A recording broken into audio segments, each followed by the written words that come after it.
Working with scoliosis and movement. So first of all, you have to understand where the scoliosis is coming from. And a lot of people might say, oh, Michelle, that's easy. And I don't know why my light's just flickering. Let's do a Fonzie on it. Is that better? Ah. So anyway, working with scoliosis and understanding where it's coming from. First of all, scoliosis can be very neurological. There's damage somewhere into the system. Believe it or not, if you look at the image that they've done of the whole human body, you know how they show the giant hands and feet and tongue? They haven't represented where the skeletal system is, right? And the skeletal system really goes off of gravity. So gravity should just be a constant. I don't care if I'm holding just this, no matter what, if I let go, gravity takes in, right? Well, when the system doesn't adjust to gravity properly, could come from the unusual closure for the cranial bones. That would be the first place I would look. If the skull is too tight in a sense, or it closed early. So why would that happen? From ornaments, wearing little roses on the head, to wrapping for HIE and so forth, where they're having macro or microcephaly, plagiocephalies, all that can cause early skull fusion.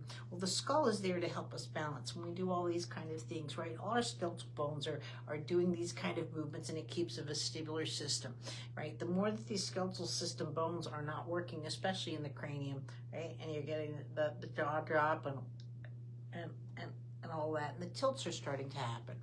So again, that's where I go after it with cranial. Now you're mentioning that she has a chest plate.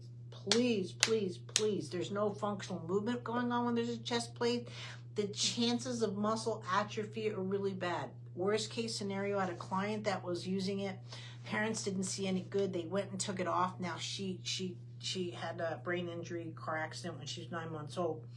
So my suggestion actually was cutting the tendon release within the elbow to allow the spine, but she was crooking off of that. And the left arm was completely non-functional.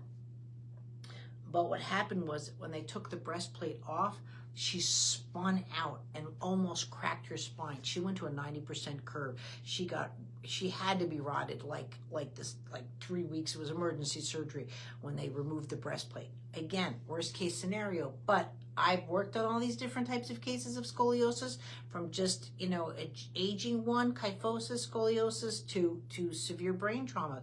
And again, when you don't send me the videos, guys, I don't know what's going on. And this is where my encyclopedia brain has to come out and give you all these different examples. Another problem with scoliosis is this child is more vegetative lying there. When the sexes come out, right?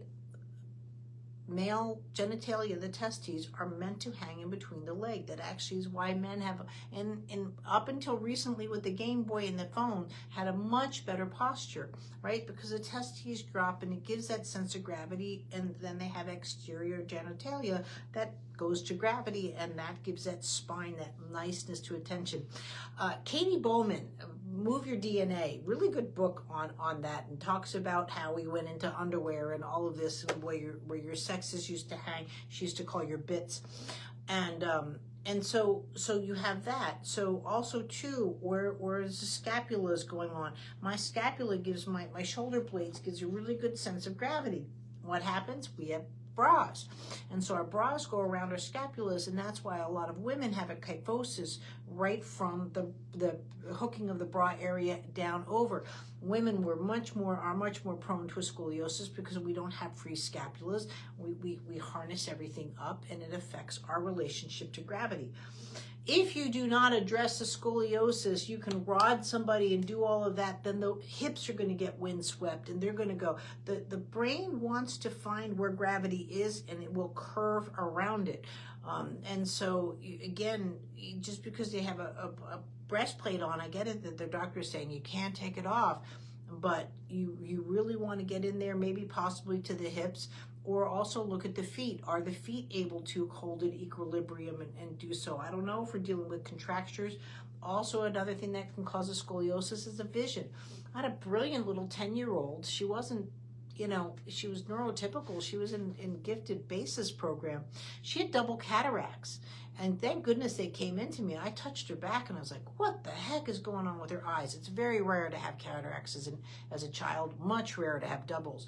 and hers were Y-shaped cataracts, which are like when the rock hits the windshield and they splinter. And she literally was like looking around her eye, had no idea she was going blind.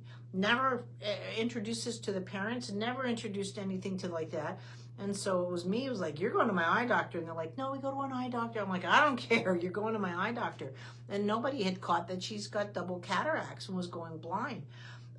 You know, and so she literally was curving her back around the cracks in her cornea from the cataracts, and she was trying to see around it. If there's asymmetrical vision, one eye going in, again, if I'm tilting my head to be right eye dominant because I'm patching in a subconscious form, all of that. So that can cause a scoliosis. There's many reasons why scoliosis is occurring, but to work with scoliosis, the scoliosis course is amazing. But again, you have to look at the body's response to movement and why is it wanting to recognize scoliosis as straight. Like one of the things you'll have when you start working with someone with scoliosis, at first they're like, oh, I feel really crooked. Like, no, that's straight. You know, their body, to them, this is straight, neurologically, systematically. And so when you bring it over and work on that, then they're like, oh, this feels, until the body adjusts to all the new layers of gravity and where you are within your vestibular system. So I hope this helps you with your client. It's great that you're taking it on, but at the same time too, you know what I mean? These are the conversations you might want to have, or have them listen to this video so they're prepared for why, or maybe they have some input if they're an adult, why they are going into the scoliosis and what's going to be done. And then afterwards, when they get out, incorporate not only your lessons, but some of my band work to work on the tonus changes, because as the spine does change or straightens, right, it changes our tonus. Better posture, we have better tonus, our head's not going forward, our muscles aren't hanging off the bones, right? But it's not about standing up straight. It's knowing that standing up straight is the way that you would organize with gravity, with your pubic bone strike, and all of these coming into play. Thanks.